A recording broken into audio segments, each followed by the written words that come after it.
Alhamdulillah. Mes honorables frères et sœurs, beaucoup se plaignent de ne pas avoir assez de temps. Beaucoup se plaignent de ne pas avoir assez d'argent. Beaucoup se plaignent de leur état physique, de ne pas avoir une bonne santé. Beaucoup se plaignent tout simplement. Mais est-ce que le problème n'est pas ici du fait ou ne vient pas du fait que nous avons perdu une partie ou peut-être la totalité de ce qu'on appelle barakatullah, la bénédiction d'Allah subhanahu wa ta'ala. En tout cas, le moins qu'on puisse dire, c'est que nous manquons cruellement, dû à nos propres manquements et déficiences, de baraka dans notre vie. Il y a presque plus, ou peu, ou très peu de baraka, à tel point où ce n'est pas une personne, ou deux, ce n'est pas Foulan ou Allan simplement, ce n'est pas Mohammed ou Karim simplement qui se plaignent du fait que le temps passe vite. Du fait qu'ils se plaignent que bien qu'ils travaillent, du matin jusqu'au soir, à la fin du mois, peut-être quelquefois il se retrouve à découvert, même s'il a un bon salaire. Peut-être ils se plaignent ici de douleurs physiques de jour comme de nuit, pourtant ici ils font du sport, ils ont des activités sportives. Peut-être que tout simplement ils ne cessent de se plaindre. Mais peut-être qu'on s'est posé les mauvaises questions. Au lieu de se dire c'est peut-être parce que je fais pas assez de sport, peut-être que c'est parce que je dors pas assez, peut-être c'est parce que je travaille pas assez donc je gagne pas assez, peut-être qu'il fallait se dire peut-être que j'ai un manque de bénédiction, de baraka divine dans mon argent, dans ma santé, dans mon temps, dans ma famille, dans mes enfants, dans la vie de tous les jours, dans ma vie. C'est ce qui fait que les bienfaits ne perdurent pas, les bienfaits n'augmentent pas. Pourquoi ? Parce qu'on est privé de baraka. Mais il faut bien comprendre qu'est-ce que le baraka.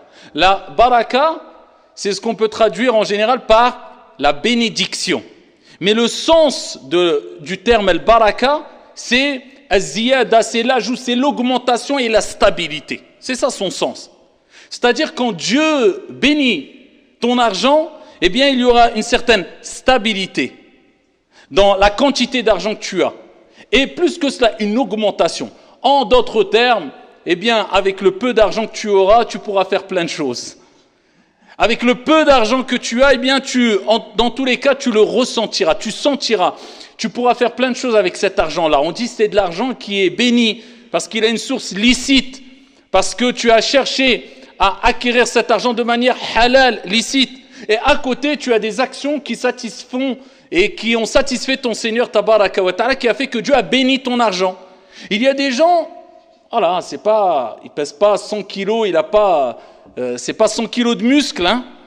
Il est tout fin, tout maigre, tu le vois miskin, comme on dit, il paye pas de mine, mais par contre, Allahumma barik, va faire le hajj avec lui. Wallahi, tu fais juste 3 tours du tawaf, tu es peut-être fatigué, et lui, il fait tous les jours de tawaf, plein d'énergie. Et on voit cela sur les personnes très âgées, quelquefois au pèlerinage. Pourquoi ? Moubarak. Il est béni. Sa santé est bénie. Bien que toi, tu sois jeune, tu es 30 ans, Wallah, tu ne tiendras pas avec lui salat al-tarawih qui durera peut-être quelquefois dans certaines mosquées pendant 1 heure, 1 heure et demie. Pourquoi ? Moubarak, al-baraka dans sa santé. Alors qu'il a peut-être 80 ans. Mais toi, tu as besoin d'une chaise. Ou alors tu trouves 1001 excuses pour ne pas prier salat al-tarawih parce que tu commences à avoir mal aux jambes. Pourquoi ? Manque de baraka. Dans ton argent, il y a des gens qui touchent vraiment un minimum. Mais tous les jours, tu l'entendras dire « Alhamdulillah ». Et tu verras tout ce qu'il a fait avec son argent quand il arrivera à 40 ans, 50 ans, 60 ans. Il a fait le hajj, il a fait l'umrah, il a peut-être payé le hajj pour ses parents. Il a fait plein de choses. Il a éduqué ses enfants, il a eu plein d'enfants. Il a une personne qui a un salaire de je ne sais combien, 4 000, 5 000 euros. Peut-être qu'il n'aura pas fait le tiers de ce qu'il a fait. Tu n'as pas fait ton pèlerinage, Yahri ? Ouais, mais tu sais, il faut mettre de côté parce que tu touches 4-5 000 euros, mon frère, et tu as voyagé partout, mais tes voyages, qu'est-ce qui te reste de tes voyages qui ne sont pas illicites en soi-même? Mais c'est des voyages simplement pour acquérir un certain repos mondain. C'est bien en soi, mais la priorité, elle était où? Elle n'était pas dans ton pèlerinage. Mais pourquoi tu ne l'as pas fait? Pas de baraka. Donc il va quitter ce monde alors qu'il avait de l'argent pour faire des choses bénies, parce que le pèlerinage, c'est un endroit béni, et tu fais des choses bénies, et ici, il a mis en priorité ad-dunya. Donc, comment avoir cette baraka? Eh bien, il y a plusieurs moyens d'avoir cette baraka. afin de ne plus faire partie de ces personnes-là, comme je vous ai dit, qui ne cessent de se plaindre parce qu'ils ne ressentent rien. En fait, dans tout ce qu'ils font, il n'y a plus de goût, il n'y a plus de plaisir, ça ne dure pas, il n'y a pas de stabilité et il n'y a pas d'augmentation. C'est comme s'il y avait des trous dans ses poches. Tous les projets qu'il entreprend, ça n'aboutit pas, il n'y a pas de baraka. Comment atteindre la baraka de façon très résumée? Plusieurs manières, on pourra en parler plus d'une heure facilement. Mais de manière très rapide, incha'Allah ta'ala. La première des choses est dua, l'invocation. Demandez à Allah subhanahu wa ta'ala, car c'est Dieu, c'est une bénédiction divine. C'est Dieu qui accorde le baraka. Dans ta santé, dans ta vie, dans ta famille, dans tes projets. Tu as besoin de baraka. C'est le tampon de réussite. C'est l'agrément. Allah et tes projets, ils iront pas loin. Vous avez vu des gens qui sont dans l'illicite quelquefois. Ils ont beaucoup d'argent, tu dis celui-là. Mais t'entends 2 ans après, il est où? Soit il a eu un accident malheureusement, soit il est mort, soit il est en prison. Pas de baraka, ça ne dure pas. Non. El baraka, c'est quoi? La stabilité. Ça dure dans le temps. Et az-ziyada, l'augmentation. Eh bien, ici, ad-du'a. Demande à Allah subhanahu wa ta'ala de te bénir. Oh Allah, bénis, même en français. Oh Allah, bénis mon argent. Oh Allah, bénis ma santé. Oh Allah, bénis ma science. Oh Allah, bénis mon épouse, bénis mon époux, bénis mes enfants. Oh Allah, bénis mes projets. Oh Allah, j'ai besoin de ta bénédiction. Ad-du'a. Car le prophète Mohammed sallallahu alayhi wa sallam lui-même, il disait Allahumma barik li fima a'tayt.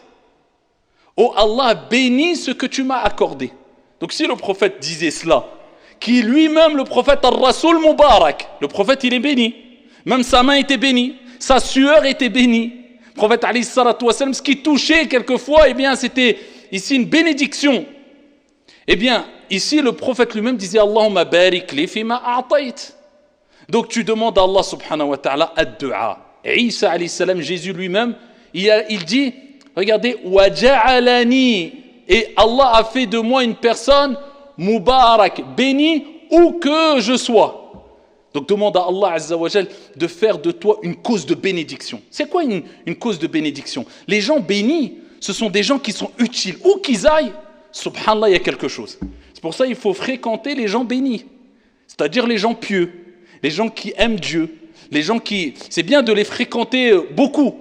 Parce que quand tu es à côté d'une personne qui est bénie, qui a beaucoup de baraka, eh bien, ça peut se répercuter sur toi la baraka. Comme quand tu fréquentes une personne mauvaise, quand il lui arrive un problème, eh bien, t'es mêlé dedans aussi. Donc, regarde qui tu fréquentes. Eh bien, ici, demande à Allah subhanahu wa ta'ala, ici, de te bénir. Et de bénir tes actions et de bénir toutes choses. Parmi les choses, le Coran, car Allah Azza wa Jalla a dit « Kitabun anzalnahu mubarak ». C'est un livre qu'on a descendu qui est béni.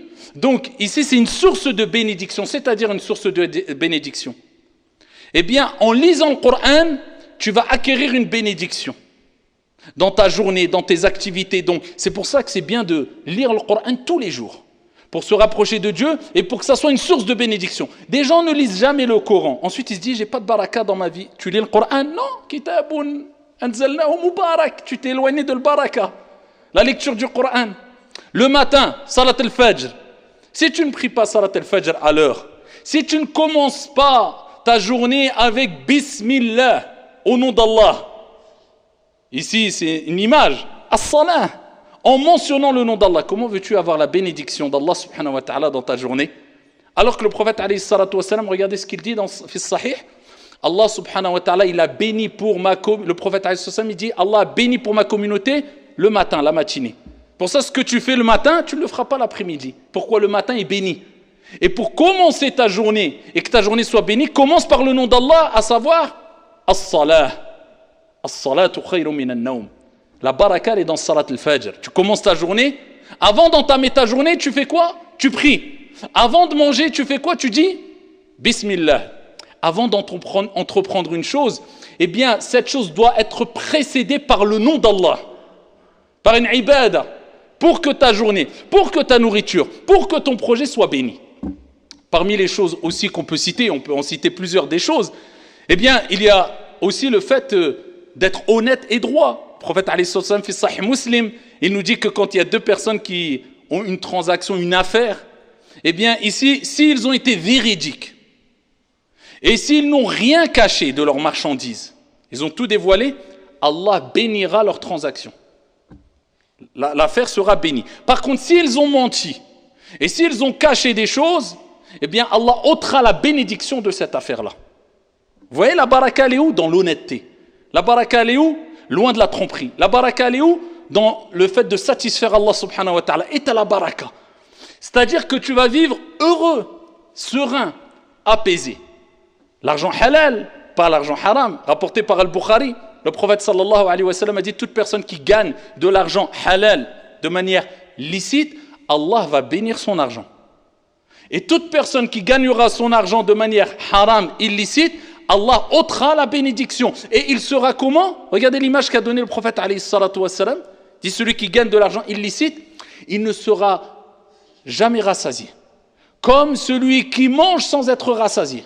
Il donne une image, traduction du sens. Quelqu'un qui mange sans être rassasié, il ne sent pas la nourriture. Il mange et il a toujours faim. Eh bien, il dit celui qui gagnera de l'argent haram, ça sera pareil. Pour ça, quelqu'un, tu vas voir dans le haram qui a beaucoup d'argent, faites compte, qu'est-ce qu'il a fait de concret avec? Qu'est-ce qu'il a fait? Dans 5 ans, 7 ans, 8 ans, il ne lui restera rien, miskin. Même, ça sera une source de malheur pour lui. Donc, la baraka, elle se trouve aussi dans l'argent halal. Et d'en mettre dans ta vie comme priorité la religion. La religion n'est pas une option. La religion est une conviction. La religion est ma priorité. Et ensuite, le reste, toutes les activités mondaines, professionnelles, c'est bon, c'est important, et il faut que je consacre du temps, mais la priorité, c'est ma religion. Quand tu fais devancer pour Dieu ce que Dieu aime le plus, Dieu fera devancer pour toi ce qui est le meilleur pour toi en bénissant ton travail, tes activités et ta religion et ta vie d'ici-bas et de l'au-delà. Rétribution équitable. Donc c'est comme cela qu'on doit réagir. Donc demandez à Allah subhanahu wa ta'ala, de jour comme de nuit, de vous accorder al-baraka. Et faites tout ce qui est en votre possible pour acquérir cette baraka à travers, comme je vous ai dit, la prière, le bon comportement, à travers les bonnes actions, à travers le Coran, à travers la salat, à travers le dhikr. Et je terminerai avec ça aussi.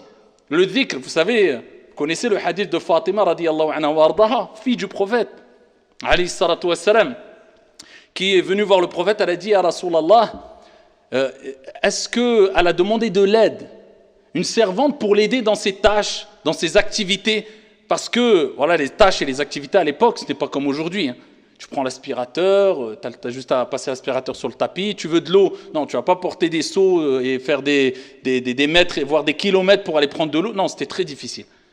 Et le prophète lui a dit, je vais te donner meilleur que cela. Vous connaissez le hadith, il lui a dit, avant de dormir tous les soirs, regardez, elle est où la baraka? Dans la santé, pour avoir de la force. Elle est dans le dhikr, dans l'évocation de Dieu, subhanallah. Elle est dans d'autres causes aussi, bien sûr, hein, dans le fait de faire du sport, de s'entretenir. Mais nous, en tant que croyants, on a cette conviction. Elle est dans le rappel de Dieu. Il lui dit, avant de dormir, tu dis 33 fois subhanallah, 33 fois alhamdulillah et 34 fois Allahu Akbar. Eh bien, après qu'elle ait mis en application cette recommandation prophétique, eh bien, elle n'a plus eu besoin d'aide.